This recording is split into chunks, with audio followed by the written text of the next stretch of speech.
Hello, it's Miss Hans, your weird, wacky art teacher, and I hope you are ready to get weird and wacky today, my Hilltop friend, because we are learning about an artist that is the definition of weird.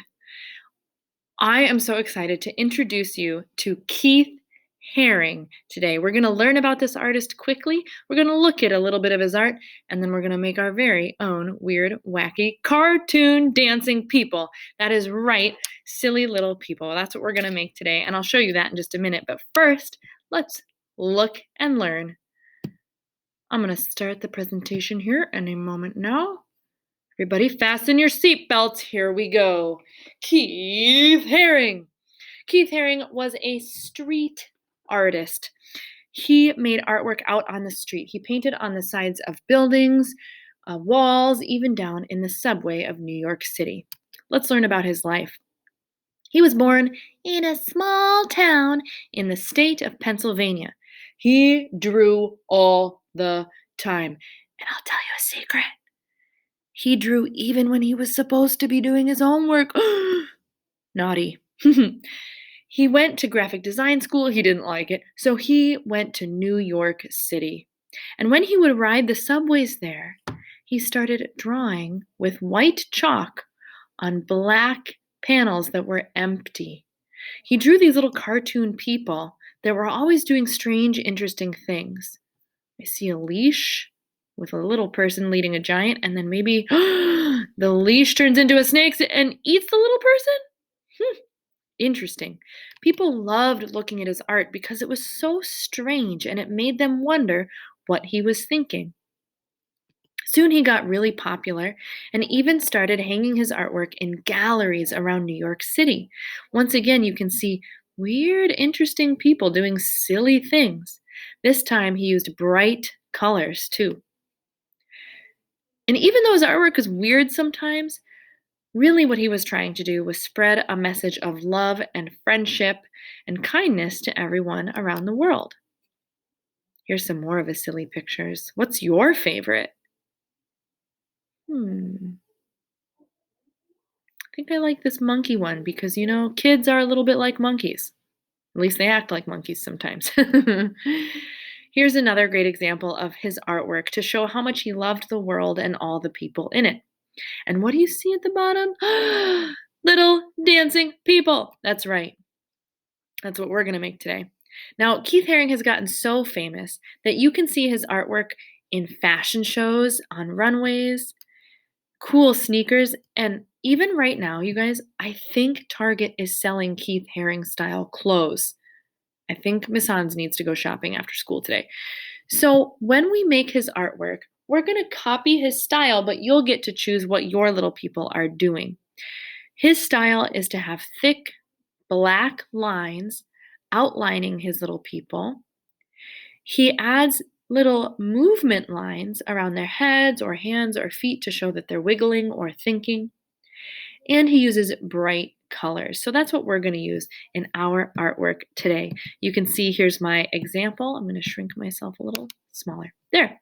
So I'm going to show you guys how to make some crazy dancing cartoon kids. I bet you guys are crazy dancing kids. I love to dance. Ooh, dab. Okay, Miss Hans, stop dancing.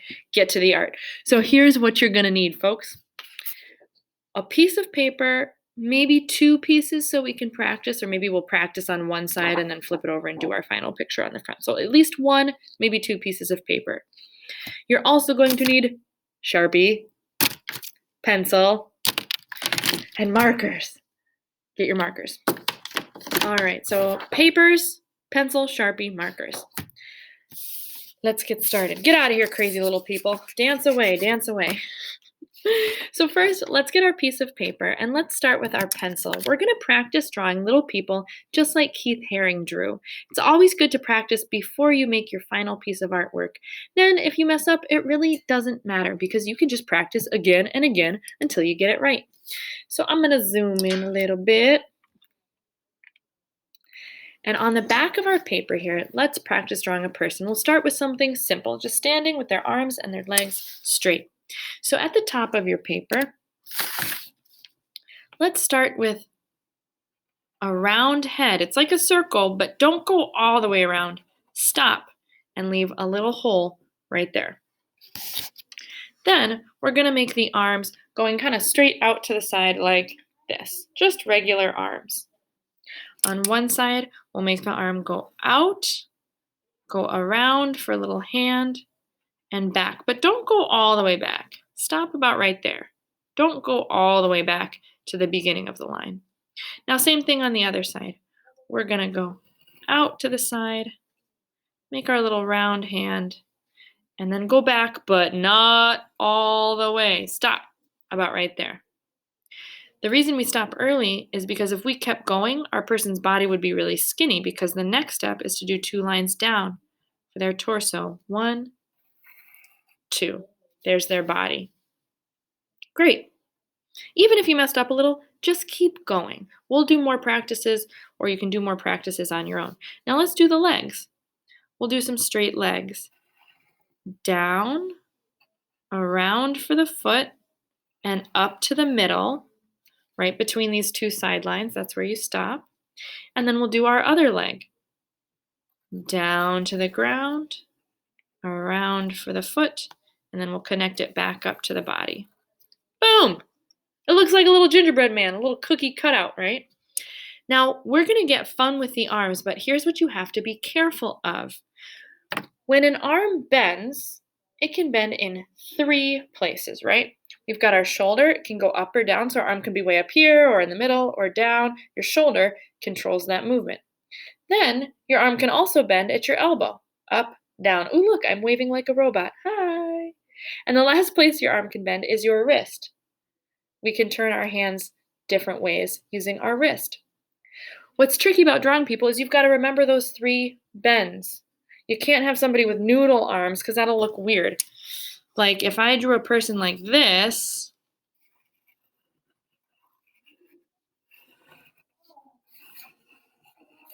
you might be like, uh-oh, Miss Hans, that person needs to go to the hospital because I think they broke their arm. So let's practice drawing the bends in the arm so that we don't look like we've got noodle arms or like we have to go to the hospital, okay? So let's try again. Let's practice, and this time we'll bend the arms and legs and see what happens. So start with that same head, curve around, but don't finish the circle. And this time, let's make the arms go out and up like they're flexing their muscles, or maybe dancing. That could be cool too. So let's start with this arm.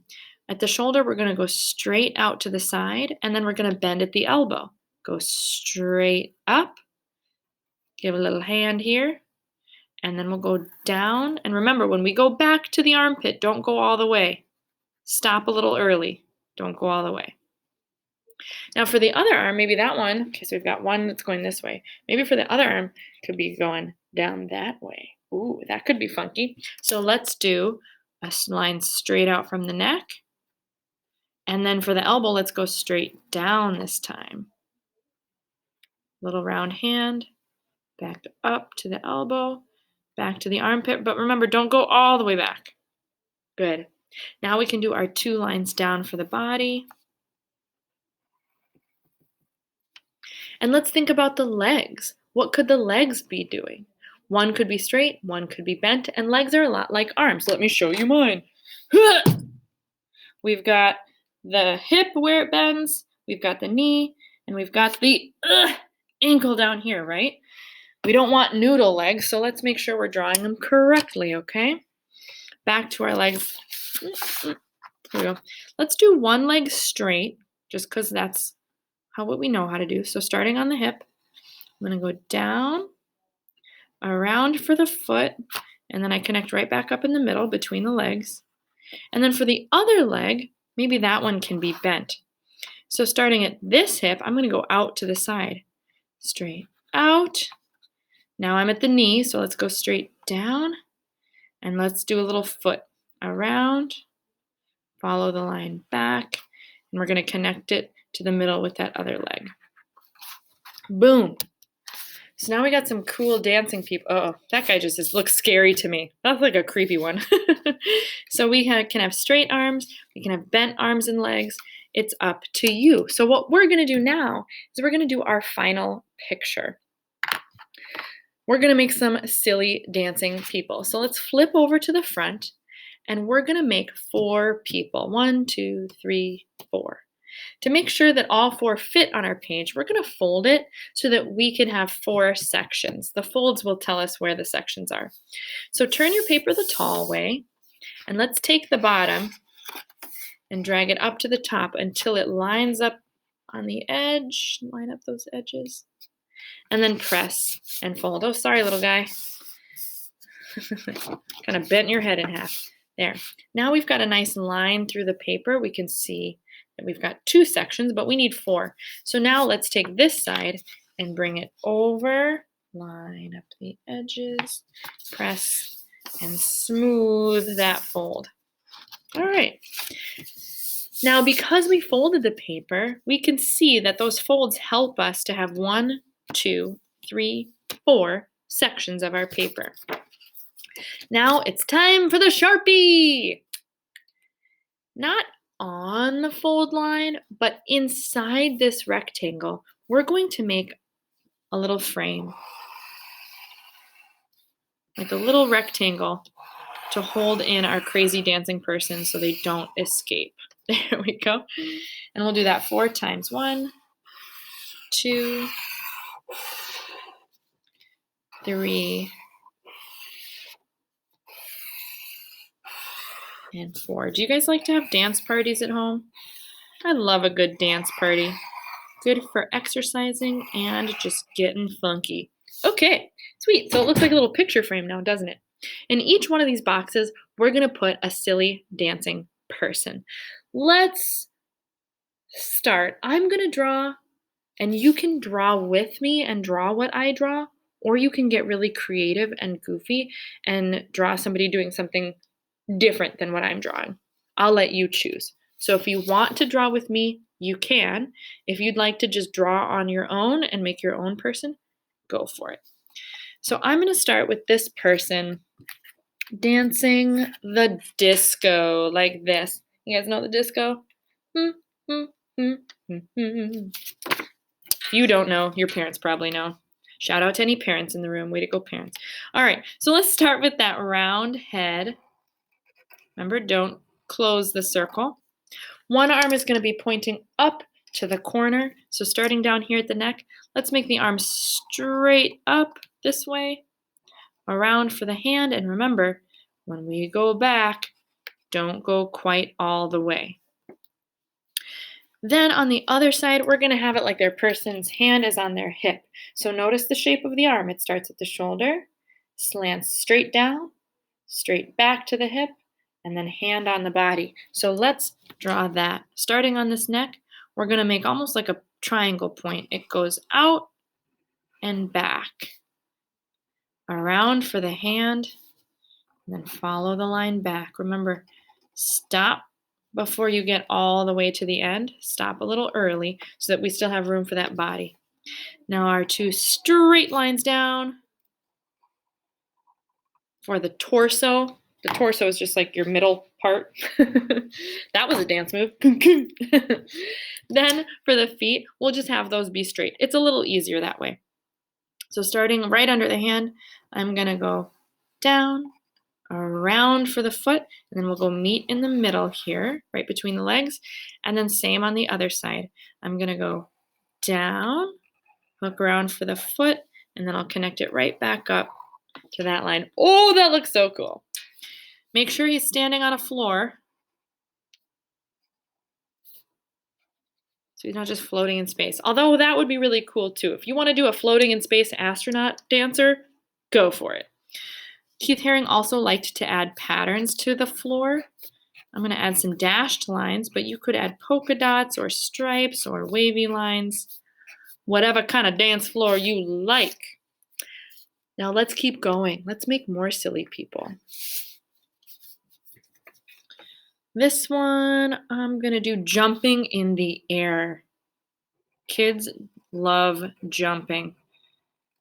Well, probably because you're partially monkeys, you goofs. All right, now let's do these arms up, around, and back.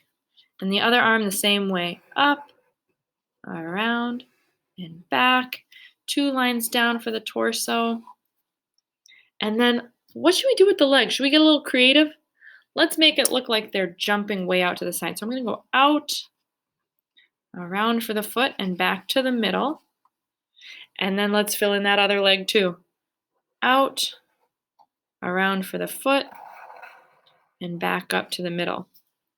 Awesome! Oh, Miss Hans is forgetting something. Do you guys know what I'm totally forgetting? I'm forgetting those radiant lines that Keith Haring, or those movement lines that Keith Haring likes to add. So those can go around the head to make him look like, yeah, I'm dancing. They can go under the feet to make it look like he's really jumping in the air. In this one, we could maybe add some around the hand to show that the hand is moving. But add some of those fancy movement lines so your person really looks like they're dancing. I'm going to add some here too. All right. Now keep going on your own if you'd like. I'm going to draw my own people, but you can do it your way since you're the artist. Let's see. I liked in our practice, we did this kind of arm.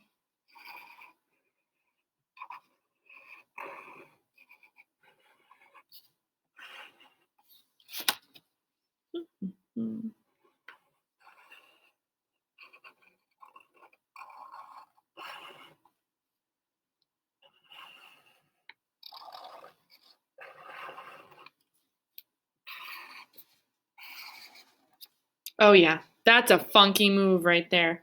We should give our dance moves names. I'm gonna call this one the electric shock. Give that floor some funky details. Nice little pattern there. You guys, let's make one that is upside down doing a handstand like this guy. Let's do it. You know, the easiest way to do that is to turn the whole paper upside down, and then we'll put their head where the floor will be. So make the head. I'm gonna have the arms come out to the floor. Ooh, that's a big bicep on that person. I guess you gotta be strong to do a handstand. Or is this a headstand? What's the difference? I'm sure somebody's in gymnastics and can tell me. All right, now what should these legs be doing? Maybe I'll make the legs bent. So starting at the hip, I'm gonna go out to the knee and then back. And the little foot, follow the line and stop right in the middle. And then I'll do the same thing on this side. Out, back, around for the foot, out, and back, connect to the hip. Let's turn it around and see how it looks. That's awesome. I'm gonna call this dance move the confused flamingo. Don't ask me why, I don't know. So once you've made all your kooky, dancing, silly people, you can use your markers to color them in however you'd like. I showed you my examples earlier, and so you can color them in with a whole rainbow of markers. Here's some of my examples. Awesome. So once you're done coloring them all in, make sure to take a picture and send it to me on Seesaw because I cannot wait to see what kind of kooky cartoon dancing kids you drew. And don't forget, if you want to, you can tell me what the names of these dance moves are that you've invented. I can't wait to see what you make, and I'll see you in art class soon. Bye, guys.